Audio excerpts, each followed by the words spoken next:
Sme na výmennom pobyte. Leonardo. Vo Fínsku. Hlasnejšie musíš. A Miška, aj ty trošku. Sme na výmennom pobyte. Leonardo. Vo Fínsku. Hlasnejšie, Kubi. Sme na výmennom pobyte. Leonardo!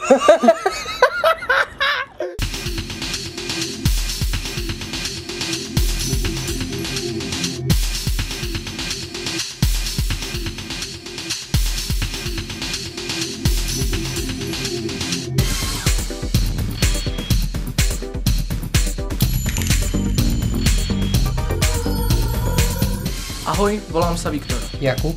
Michaela. Sme na výmennom pobyte. Leonardo. Vo Fínsku.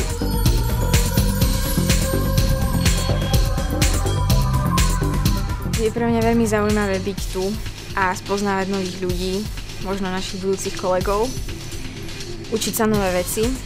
Fínsko je naozaj prekrásna krajina, plná príjemných ľudí a zážitkov a naozaj sa ju oplatí navštíviť, takže som veľmi rada, že som tu. Budem rada, ak sa priučím veľa vecí z každej oblasti, ak pochytím všelijaké detaily z každého rožka troška. Vlastne sme začali natáčať od prvého vstupu do lietadla, takže už pracujeme na svojich veciach, na videách. Budem rada, ak ich stihneme dokončiť skôr, než sa vrátime domov. Budem rada, ak sa priučím čosi v oblasti scenaristiky, režírovania a samozrejme aj okolo technických vecí. Fínsko je pekná krajina a majú zaujímavý jazyk.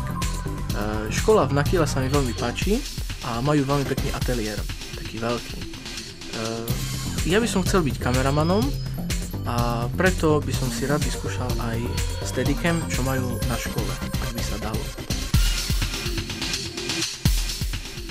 Zvuk ma baví, skúšam si aj ja doma nejaké veci, ale mám maličký mixážny pult, tak preto ak tu je možnosť, tak rád by som si vyskúšal ho na nejakom živom prenose. Aj keď máme v škole dosť veľký mixážny pult, ale nie je ho kde využiť, lebo nedejú sa koncerty.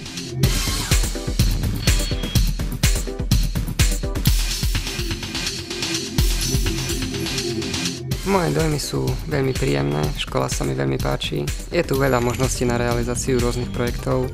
Očakávam, že sa zlepším v rôznych filmových odboroch, ktoré som doteraz ani nepoznal. Mňa baví viac menej tá grafika, takže vlastne tie scenáre, ktoré sme pripravili, boli natočené a vlastne oni sa sústredujú hlavne na tú grafiku, takže mám tam dosť podstatnú úlohu v tomto.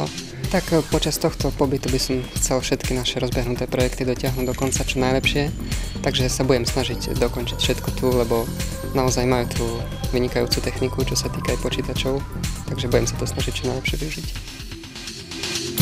Naša odborná stáž dopadla super. Mobilitné projekty programu Leonardo da Vinci skutočne stoja za to.